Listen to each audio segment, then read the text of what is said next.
盐水伫古早清朝的时期，一直到民国60年代，市民的经济相当的热烈。因为地理的位置拄好是伫好城要往鹿港经商路途中上大的休卡所在，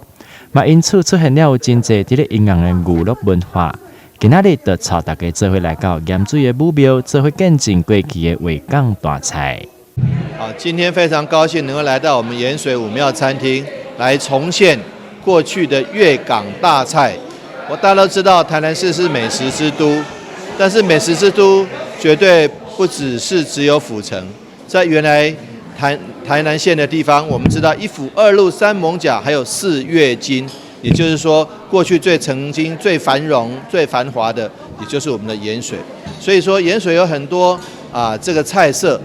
当然有所谓的酒家菜。那过去的酒家菜，现在经过改良之后，成为粤港大菜。所以那欢迎大家来台南来盐水的时候，不仅可以看风炮。看月经港灯节，还有看月之美术馆，还可以吃大菜，吃到我们粤港大菜。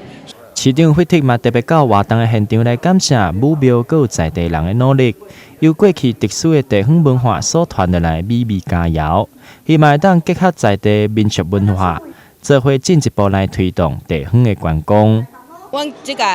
武庙推出这个粤港大菜。主要是要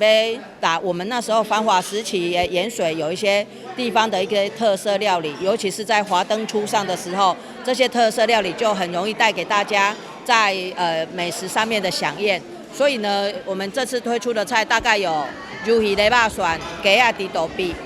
猪米糕、搁有炸白骨酥，这东西大概就是那时候的比较传统的一些美食。还有一些砂锅鱼头，还有清蒸鲈鱼。那当然，未来武庙还是会继续在这些以前的酒家大菜、地方的特色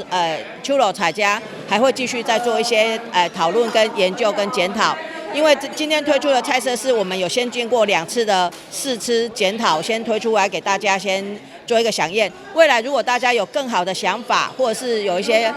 好的食谱要提供给我们，我们也愿意来尝试，来请大厨来帮我们做看。盐水区的区长陈文琪嘛特别感谢武庙的支持和协助，经过2摆实验甲检讨，努力甲古早盐水的特色美食重新佮展现伫咱的面头前。希望当透过美食结合盐水的定节风炮，来吸引到经济人来到盐水观光。台南新闻刘品言采访报道。